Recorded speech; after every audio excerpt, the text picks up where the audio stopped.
Hi, my name is Faith Rangali, and today I will be reciting one of Dr. Martin Luther King Jr.'s well-known speeches titled "I've Been to the Mountaintop," which was delivered on April 3rd, 1968 in Memphis, Tennessee. This speech was very significant because it was his last speech before his assassination, which showed that many African Americans and people of color were trying to be shut down, and they were trying to get their point across, but many people, non-colored people, did not appreciate and approve of that. But even with the many assassinations and killings of African Americans, there's still a fight today to be equal as anyone else. I will be reading an excerpt of the speech. And I want to say that I am happy I didn't sneeze, because if I had sneezed, I wouldn't have been around here in 1960 when students all over the South started sitting in at lunch counters. And I knew that as they were sitting in, they were really the best, standing up for the best in the American dream and taking the whole nation back to those great wells of democracy, which were dug deep by the founding fathers in the Declaration of Independence and the Constitution. If I had sneezed, I wouldn't have been around in 1962 when Negroes in Albany, Georgia decided to straighten their backs up. And whenever men and women straighten their backs up, they are going somewhere. Because a man can't ride your back unless it is bent. If I had sneezed, I wouldn't have been here in 1963, when the black people of Birmingham, Alabama, arose the conceit of this nation and into being the Civil Rights Bill. If I had sneezed, I wouldn't have had the chance later that year in August to try and tell America about a dream I've had. If I had sneezed, I wouldn't have been down in Selma, Alabama, been in Memphis to see the community rally around those brothers and sisters who are suffering. I'm so happy I didn't sneeze. And they were telling me, now it doesn't matter now. It really doesn't matter what happens now. I left Atlanta this morning, and as we got started on the plane, there were 6 of us. The pilot said over the public address system, "We are sorry for the delay, but we have Dr. Martin Luther King Jr. on the plane." And to be sure that all of the bags were checked, and to be sure that nothing would be wrong with the plane, we had to check out everything carefully, and we've had the plane protected and guarded all night. And then I got to Memphis, and some began to say the threats or talk about the threats that were. What will happen to me from some of our sick white brothers? Well, I don't know what will happen now. We've got some difficult days ahead. But it doesn't matter with me now because I've been to the mountaintop and I don't mind. Like anybody, I would like to live a long life. Longevity has its place, but I'm not concerned about that right now. I just want to do God's will, and He's allowed me to go up to the mountain. And I've looked over and I've seen the promised land. I may have not got there yet, but I want you to know tonight that we as the people will get to the promised land. And I am happy tonight. I'm not worried about anything. I'm not fearing any man. My eyes have seen the glory of the coming of the Lord. Dr. King delivered this speech in support of striking sanitation workers in Memphis, emphasizing economic justice, dignity in labor, and the interconnectedness of humanity. He called for solidarity among oppressed people, urging boycotts of companies that the injustice system is rigged and encouraging people to use their economic power for social change.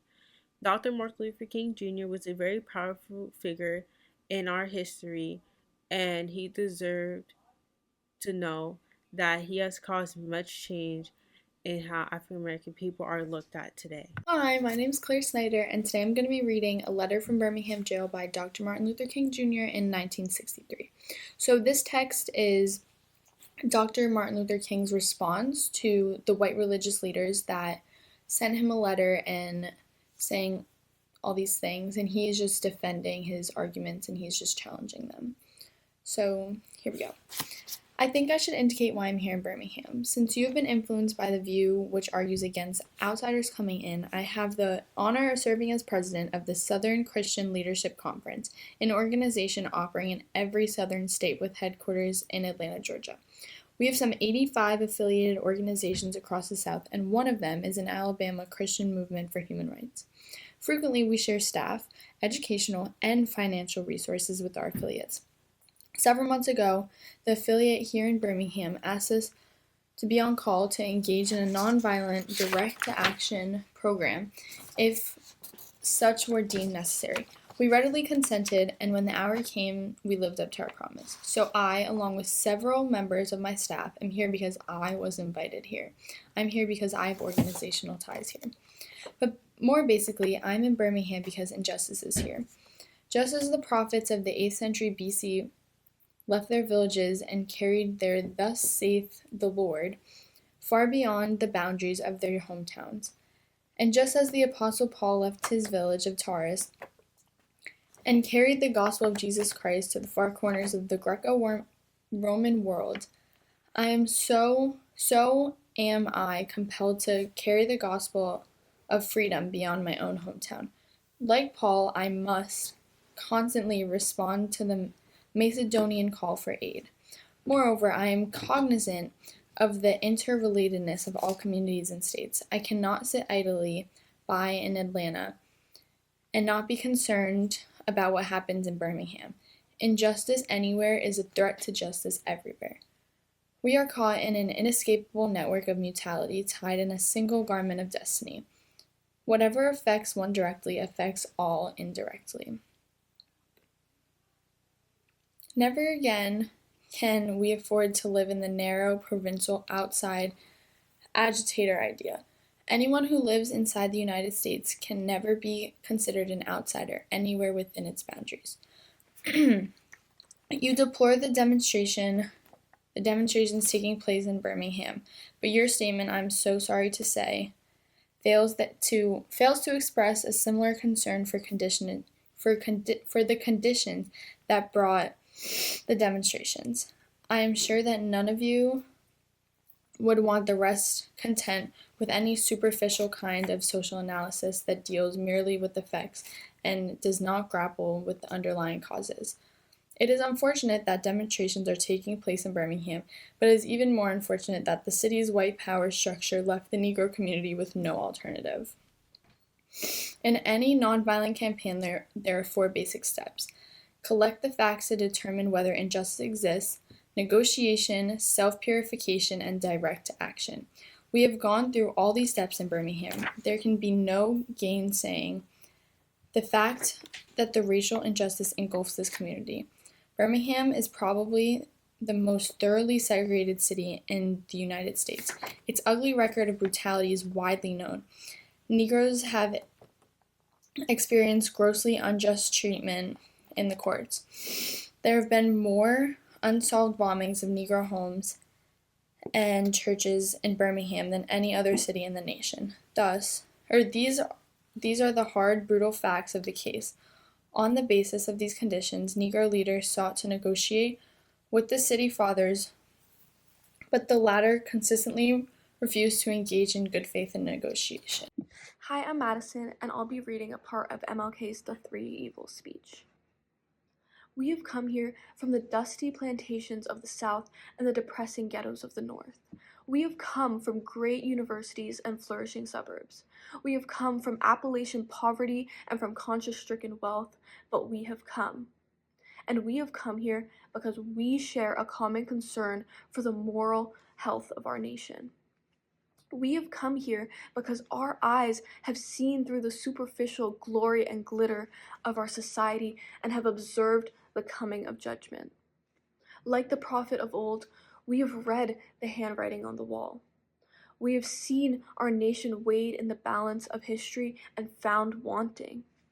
We have come because we see this as a dark hour in the affairs of men. For most of us, this is a new mood.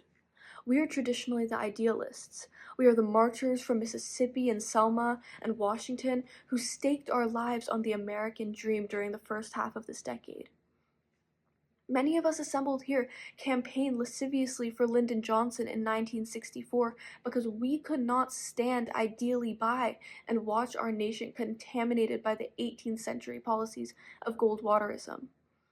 We were the hardcore activists who were willing to believe that Southerners could be reconstructed in the constitutional image. We were the dreamers of a dream that dark yesterdays of man's inhumanity to man would soon be transformed into bright tomorrows of justice. Now it is hard to escape the disillusionment and betrayal. Our hopes have been blasted and our dreams have been shattered. The promise of a great society was shipwrecked off the coast of Asia, on the dreadful peninsula of Vietnam. The poor, black and white, are still perishing on a lonely island full of poverty in the midst of a vast ocean of material prosperity. What happens to a dream deferred? It leads to bewildering frustration and corroding bitterness. I came to see this in a personal experience here in Chicago last summer.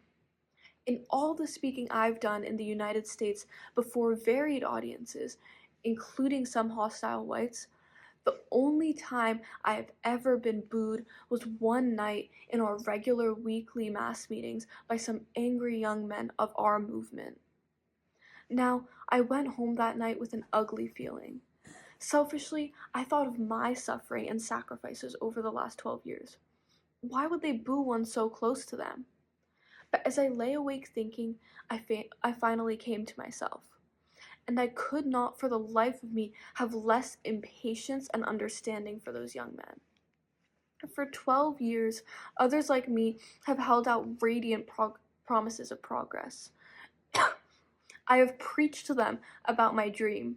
I've lectured them about the not too distant day where they would have freedom all here now. I'd urged them to have faith in America and in white society. Their hopes had soared. They were now booing me because they felt that we were unable to deliver on our promises. They were booing because we had urged them to have faith in people who had too often proved to be unfaithful.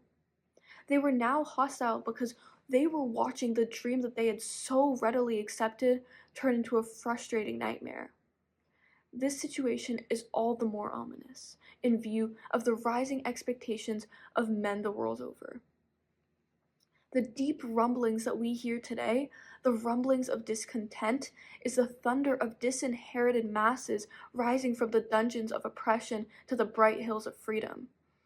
All over the world, like a fever, freedom is spreading in the widest liberation movement in history. The great masses of people are determined to end the exploitation of races and lands.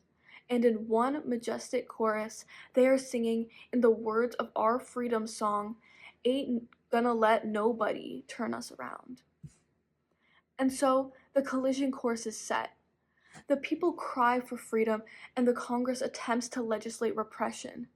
Millions, yes, billions are appropriated for mass murder, but the most meager pittance for foreign aid for international development is crushed in the surge of the reaction.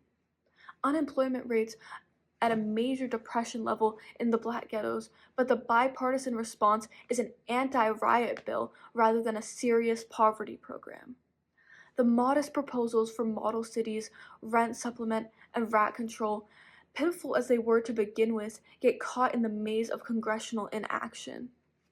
And I submit to you tonight that a Congress that proves to be more anti-Negro than anti-rat needs to be dismissed. Today I will be reading an excerpt from Letter to Birmingham Jail, written by Martin Luther King Jr., who was arrested for nonviolent protests and put in jail. While confined here in Birmingham City Jail, I came across a recent statement calling our present activities unwise and untimely. Seldom, if I ever do I pause to answer criticism on my work and ideas.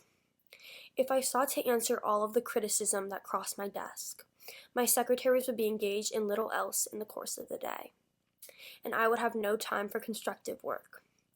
But since I feel that you are men of genuine goodwill and criticism are sincerely set forth, I would like to answer your statement in what I hope will be patient and reasonable terms. I think I should give the reason for my being here in Birmingham. Since you have been influenced to the argument of outsiders coming in, I have the honor of serving as president of the Southern Christian Leadership Conference, an organization operating in every southern state, with headquarters in Atlanta, Georgia. We have some 85 affiliated organizations all across the South, and being the Alabama Christian Movement for Human Rights. Whenever necessary and possible, we share staff, educational and financial resources with our affiliates. Several months ago, our local affiliate here in Birmingham invited us to be on call to engage in a nonviolent direct action program, if such were deemed necessary. We readily consented, and when the hour came, we lived up to our promises. So I am here, doing with several members of my staff, because we were invited here. I am here because I have basic organizational ties here. Beyond this, I am in Birmingham because injustice is here. Just as the 8th century prophets left their little villages and carried their "Thus said the Lord" far beyond the boundaries of their hometowns, and just as the Apostle Paul left his little village of Taurus and carried the gospel of Jesus Christ to practically every hamlet and the city of Greco-Roman world, I too am compelled to carry the gospel of freedom beyond my particular hometown. Like Paul, I must constantly respond to the Macedonian call for aid. Moreover, I am cognizant of the interrelatedness of all the communities and states. I cannot sit ideally by in Atlanta and not be concerned about what happens in Birmingham. Injustice anywhere is a threat to justice everywhere. Hello, my name is Edison Javier Reyes Espinosa, and I today will be discussing Martin Luther King's famous letters from Birmingham jail from 1963. One piece of writings that he wrote, which is really important and kind of defines who Dr. King was and his legacy as well as his work. So pretty much, I will give a context back to why he wrote this in the first place. So basically, in 1963, Dr. King, along with other civil rights activists, would come to Birmingham, Alabama, to kind of protest the environment in which African Americans were subjected to, the racism and discrimination, which was this environment. And through this, the city imposed a mandate that any form of protest was illegal. However, this did not deter from Dr. King and other activists to protest such environment against African Americans. And in result, Dr. King, along with other activists as well, will be jailed, and in result, a group of white religious leaders will write to him in a letter to criticize him for the disruption that he made in the city. And he will respond back by refuting some of the claims that the clergyman did towards him, while also bringing awareness and also light to what was happening in Birmingham and in the United States as a whole in terms of like the discrimination and treatment against African Americans. I will read the excerpt and give. I will give a little bit. I will read an excerpt from this. The Martin Luther King wrote for this. We know through painful experience that freedom is never voluntarily given by the oppressor. It must be demanded by the oppressed. Frankly, I have yet to engage in a direct action campaign that was well timed, in the view of those who have not suffered unduly from the disease of segregation. For years now, I have heard the word "wait." It rings in the ear of every Negro with piercing familiarity. This "wait" has almost always meant never. We must come to see with one of our distinguished jurists that justice too long delay is justice denied. We have waited for more than 300 years for our constitutional and God-given rights. The nations of Asia and Africa are moving with jet-like speed towards gaining political independence, but we still creep at horse and buggy pace towards gaining a cup of coffee at a lunch counter. Perhaps it is easy for those who have never felt the stinging dart of segregation to say, wait. But when you have seen vicious mobs lynch your mothers and fathers and at will and dwell in the service of truth, which leads to the understanding that a Gaffley is someone who disrupts society by challenging common held ideas. So as I read this kind of this excerpts from the letters of Birmingham jail, you kind of can see that Dr. King wrote extensively not just to refute the claims that the clergymen were making towards him, but also to kind of bring awareness and light to what was happening at the time for the African American population in America, specifically the South, and where he gives these examples of how the African American community has waited more than 300 years for these rights to be given to them. 300 years of oppression, 300 years of systematic subjugation, and yet they still have to wait. And he kind of shed the lights in this to show how bad the system has been. My name is Sinai Chapman. Today I'm going to be reading about a known speech by Martin Luther King, I Have a Dream. This speech was delivered during the 1963 March in Washington. King speaks of his dream for a future where people are only judged for their character and not their color. He wanted a nation where freedom and justice is available to all. He wanted to end racism and segregation. I Have a Dream was the importance of nonviolent protest and the urge for civil rights for African Americans.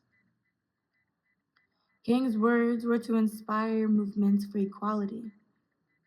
King felt the need for a future where his kids are judged for who they are within, not the color of their skin. He wanted society to join as brothers and sisters rather than against each other. King's speech made a massive impact on the civil rights movement. It brought attention from all over to notice the struggle of racial equality. King's speech inspired many people to take action. The Civil Rights Act of 1964, the Voting Rights Act of 1965, and increased support for the movement were all actions that took place. This impacted society entirely. These changes led to increased political participation and representation. This powerful imagery and emotional appeal of the speech continue to resonate today. It symbolized the ongoing fight for equality. The speech became a rally cry and symbol of the movement goal and values. King's characteristic delivery inspired people from all walks of life to support the movement. It was a push for the passage of crucial legislation.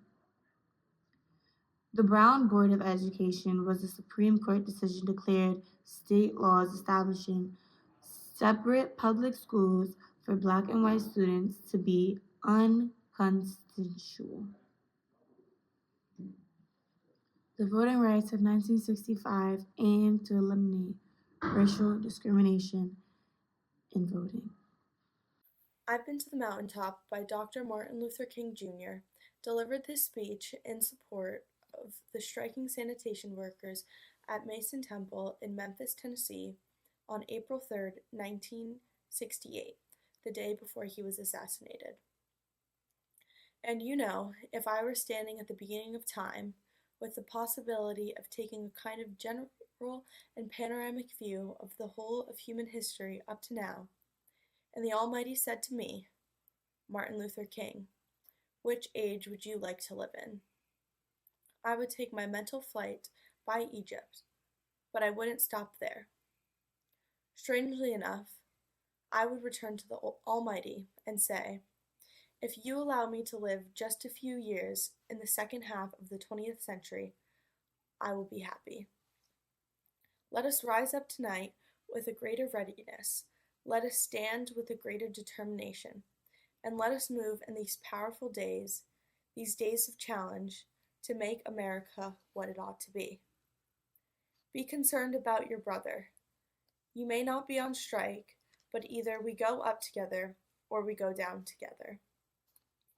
We don't have to argue with anybody. We don't have to curse and go around acting bad with our words. We don't need any bricks and bottles. We don't need any Molotov cocktails. We just need to go around to these stores and to these massive industries in our country and say, God sent us by here to say to you that you're not treating his children right. And we've come by here to ask you to make the first item on your agenda fair treatment, where God's children are concerned. Now, if you are not prepared to do that, we do have an agenda that we must follow, and our agenda calls for withdrawing economic support from you. We are asking you tonight to go out and tell your neighbors not to buy Coca-Cola in Memphis. Tell them not to buy Wonder Bread. We've got to strengthen our Black institutions. I call upon you to take your money out of the banks downtown and deposit your money into Tri-State Bank. Well, I don't know what will happen now. We've got some difficult days ahead, but it really doesn't matter with me now because I've been to the mountaintop and I don't mind. Like anybody, I would like to live a long life. Longevity has its place, but I'm not concerned about that now. I just want to do God's will, and He's allowed me to go to the mountaintop, and I've looked over, and I've seen the promised land. I may not get there with you, but I want you to know tonight that we as a people will get to the promised land. And so I'm happy tonight. I'm not worried about anything. I'm not fearing any man. Mine eyes have seen the glory of the coming of the Lord.